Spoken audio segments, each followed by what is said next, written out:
Welcome to No Filter Doctor, where we cut through the health hype and dig into what's real, what works, and what's backed by evidence. I'm Dr. AK. Let's get into it.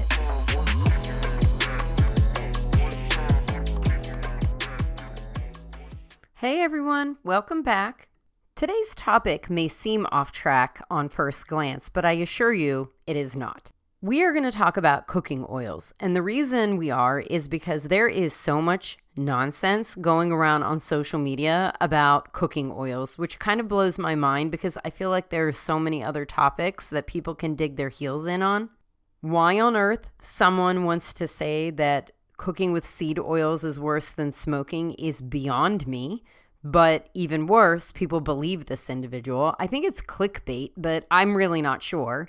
The other reason why cooking oils are relevant is they have different health properties. Some may be inflammatory or anti-inflammatory. They have different kinds of fat content. They have different smoke points. And what I want is to arm you with the information so that you know about these oils, and then you can figure out which oils are you going to use in your household that align with your health goals and align with the foods that you want to eat. And of course, I'm going to dispel some of this craziness that people are talking about on social media regarding oils. The first thing that we should discuss is oil composition. No matter what oil you are talking about, these are all fats. And the reason that is relevant is because 1 gram of a fat equals 9 calories, about. So if you are doing any kind of calorie counting or you're trying to watch your weight or anything like that, you need to know that in general, 1 gram of fats equals 9 calories. So no matter what kind of oil we're using, whether it's a quote healthy or unhealthy oil, you want to use all oils sparingly because they bring a lot of calories into the nutrition of whatever it is that you're eating. A deeper look reveals the composition of those fats. In general, we have saturated fats, we have monounsaturated fats, and we have polyunsaturated fats. From a health perspective, the monounsaturated and polyunsaturated fats are more favorable over the saturated fats, and it has to do with the molecular structure of these fats. A saturated fat has 0 double bonds in its carbon chain, whereas a monounsaturated fat has 1 double bond, and polyunsaturated fats have more than 1 double bond. What this is relevant to is how you are able to break down the fats and use them for energy. It is easier for our bodies to break down the double bonds that are in the mono and polyunsaturated fats, and it has a really hard time breaking down the saturated fats because there are no double bonds. Instead, what it'll do is store those saturated fats. And it's easier for them to store the saturated fats because of what the molecule looks like. They are able to kind of pack in a little bit tighter.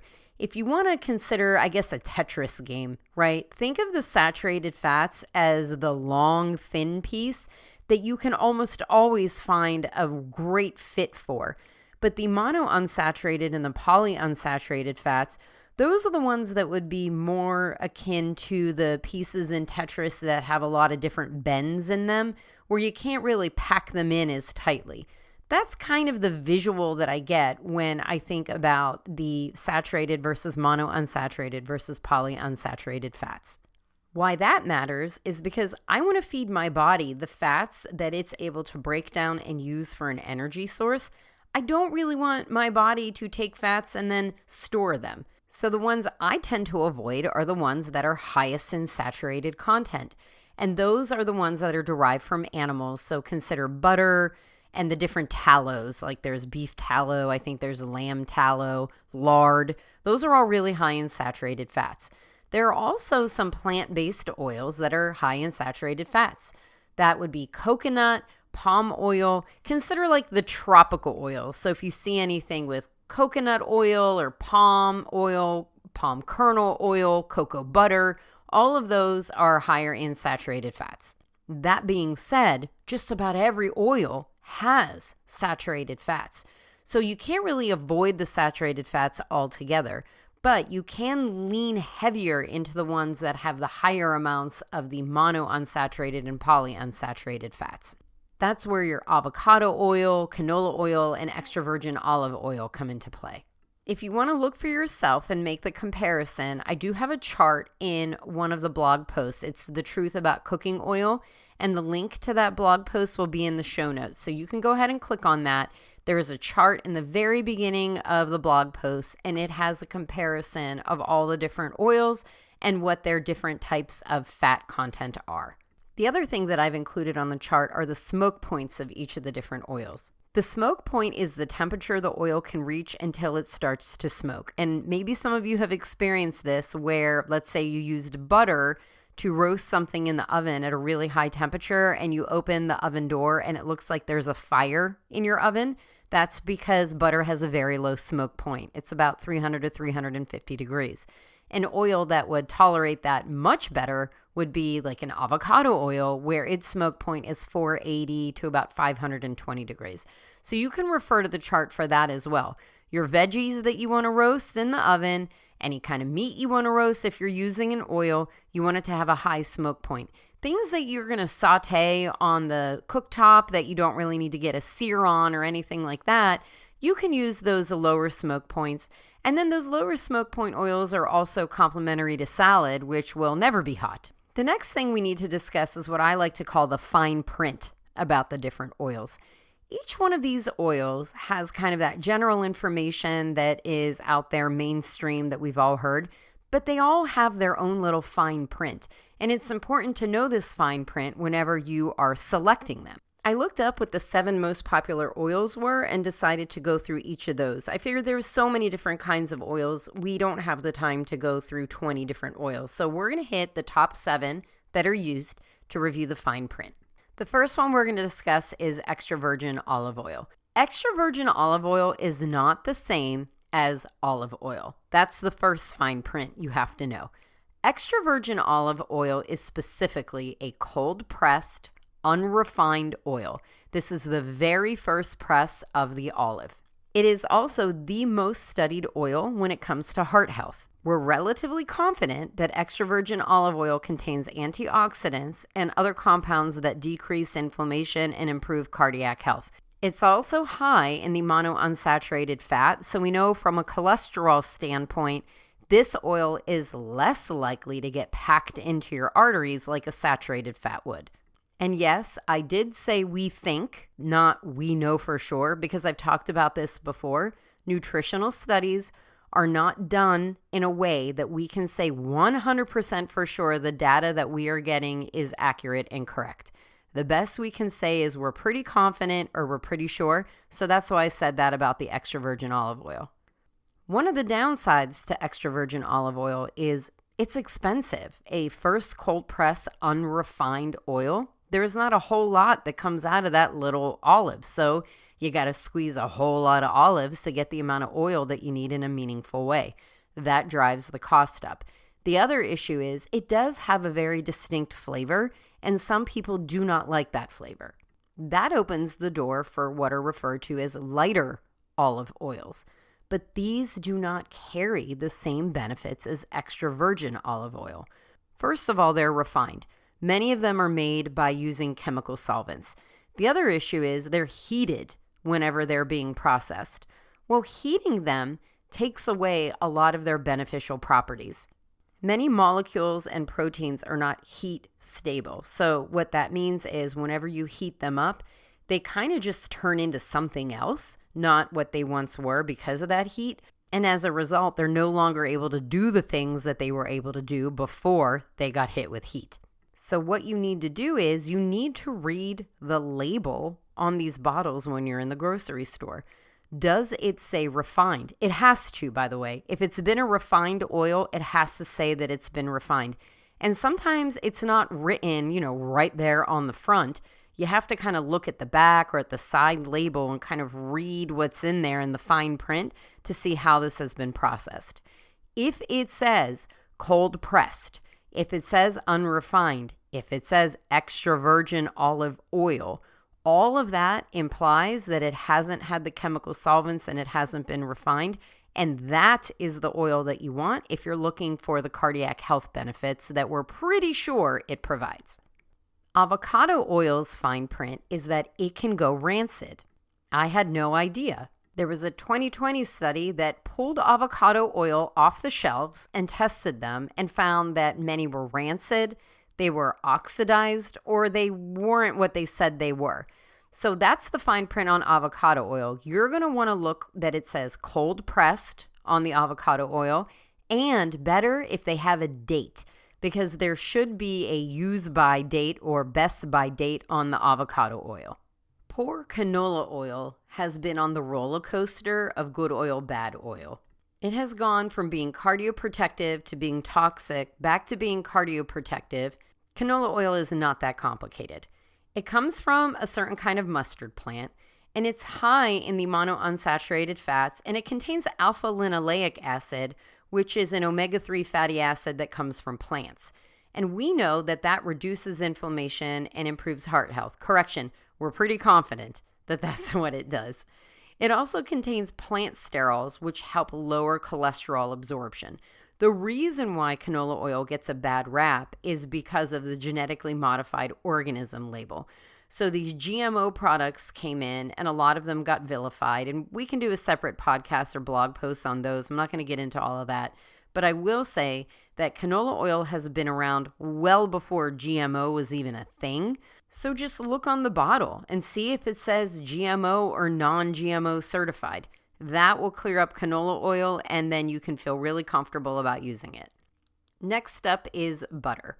Now, butter is known to drive up LDL cholesterol, but honestly, it's not the LDL that I care about. It's the saturated fats, because those are chock full of apolipoprotein B. The analogy that I will give you are taxi cabs and passengers. So LDL is the taxi cab. It can be all over your body looking for passengers. The passenger is the apolipoprotein B and a couple other fats. You can have a lot of cabs and not have a lot of passengers. The passengers are what we're trying to avoid, and that's the apolipoprotein B that's in the saturated fat. The other issue with butter is the carbon footprint. While the butter itself is not heavily processed, the cows that are raised to make it are the second largest contributor of carbon emissions globally. The other issue with butter is it has a really low smoke point, and I learned this the hard way when I smeared it on something in the oven that I was cooking at 400 degrees. I was trying to get a sear on it, and the entire kitchen was full of smoke. But it's delicious. I admit it. I think butter is quite tasty, so it's really hard to remove from our list of oils that we want to use. But if you're like me, if you have a high LP(a) like I do, or if you have high apolipoprotein B or a really high cholesterol problem with the bad fats floating around, then you do need to use butter sparingly. Speaking of saturated fats, let's talk about these tropical oils. So the issue with coconut oil is that it's primarily composed of lauric acid, which is a saturated fat. This has led the AHA to recommend it only in moderation. But there is a flip side to it that coconut oil may have anti-inflammatory and antimicrobial effects, and it happens to be used heavily in some of the blue zone regions of the world. If you don't know what the blue zones are, I would look it up. Super cool stuff. But back to coconut oil, the jury is still kind of out on it in terms of its health properties. Some papers will say, yes, it's a great thing, and other ones will say, no, it's really high in saturated fat, it's a bad thing, so stay tuned. Such is not the case with palm oil, however. I feel pretty good about saying maybe we should just stay away from this one because there are a few issues with it. It's high in palmitic acid, which is that saturated fat that we're talking about, but unlike coconut oil, it's really low in beneficial antioxidants. It also happens to be highly processed. And another major concern is the production of it. It just so happens that palm oil production is the leading driver of deforestation, habitat destruction, and carbon emissions in terms of a plant-based oil. So I personally choose to stay away from palm oil. I feel like there are plenty of other oils that we can use. With regard to sunflower oil, there's really only one fine print that you need to know about, and it is you are looking for high oleic sunflower oil, because there are other sunflower oils that are not high oleic. And the reason you're looking for that is this particular version of sunflower oil is rich in monosaturated fats and contains tocopherols, which are antioxidants, that promote, we think, skin health and heart health. The last individual oil that we're going to talk about is grapeseed oil. It happens to have a lot of strong antioxidants in it. It has a very high smoke point, so you can use it to cook at high heats. It also has almost no flavor, so you can cook with it without it really influencing the taste of your foods. The fine print on grapeseed oil, however, is its processing. So chemical solvents are often used in its production, and this raises concerns for solvent residues in the oil. There are organic press versions of the grapeseed oil, but they are super expensive. So if you want to do any kind of big cooking or mass frying or anything like that, you're not going to use this grapeseed oil because it is hella expensive. All right, that is the rundown on all of the individual oils. But I want to look at one group of oils collectively because it is just insane what people are saying about them, and that is the seed oils. First of all, let me just come right out and say that they are not worse than smoking. There are very few things in this world that are worse than smoking, and cooking with seed oils is not one of them. But why did they suddenly get so controversial? I mean, there are some reasons that are out there. One is the rise of the ultra-processed foods. Seed oils are really, really common. They're inexpensive. They can be made in bulk, so they're used in processed and fast foods a lot. These foods are often energy dense and very nutrient poor, so the oil gets lumped in with those foods. But it's really not the oil alone that's the issue. It is the whole dietary pattern that we have here in the United States. There's also this ongoing debate about omega-6 compared to omega-3. So it's a ratio that people look at, and some researchers have hypothesized that high omega-6 to omega-3 ratios may promote inflammation. But there was a large meta-analysis that looked into this, and it said that is really not the case. And a systematic review of 30 trials found that higher linoleic intake did not increase inflammatory biomarkers like CRP and TNF-alpha and interleukin-6. We've already talked about some concerns over production methods of some of these oils, so that fuels the anxiety that the oils are unnatural or harmful. But again, there's organic and cold-pressed versions of these oils that are out there. Finally, there's concerns about oxidation. So some people worry that high heat cooking creates harmful oxidation products. And studies demonstrate that some of these seed oils produce what's called lipid oxidation products, or LOPs. And these have been linked to increases of cancer, cardiovascular disease, neurodegeneration, and fatty liver disease in animal models. This has not been confirmed in human studies. And the other issue, which people leave out, is that it has to do with repeated use of these oils. They can get oxidized with repeated use. So if you want to think about like the deep fryer, you put these oils in, you deep fry them, you eat that first batch of food, it's probably fine. It's whenever you start using that same oil over and over again that these lipid oxidation products go up in number. So it's not necessarily the oil as much as it is the number of times that oil has been heated to high temperatures. You take these concerns, then you add in a bunch of influencers who happen to hop on and just propagate the information, and then you get the nonsense about seed oils are worse than smoking. Which again, when it comes to your health, there are very few things that are worse than smoking. What I find super interesting is that when you actually look into the evidence, paints a completely different picture of these oils. Several studies have shown that if you replace saturated fats like the butter, the lards, the tallows, with the polyunsaturated fats from the seed oils, there is a lower LDL cholesterol and reduced cardiovascular risk, repeatedly in these studies. A meta-analysis of 13 prospective studies found that replacing 5% of dietary saturated fats with linoleic acid, which is that omega-6 fatty acid that's in these seed oils, was associated with approximately a 9% reduction in coronary heart disease events and a 13% reduction in coronary heart-related deaths. That actually sounds pretty beneficial for my health and not bad for my health at all. And there is a handful of other studies that just reiterate and support some of the things that I said earlier about the degree of oxidation in LOP production. It's not seed oils. It is the repeated heating, it's the cooking times, and it's the high temperatures that are used for the cooking. So what oils should we be using? Well, I'll tell you, in my house, we use primarily avocado oil. We do a lot of high temperature cooking in the oven, and avocado oil lends itself perfectly to that. The number 2 oil is extra virgin olive oil, and specifically the extra virgin olive oil, not the refined kind, because I'm looking for the heart health benefits and the antioxidant properties of it.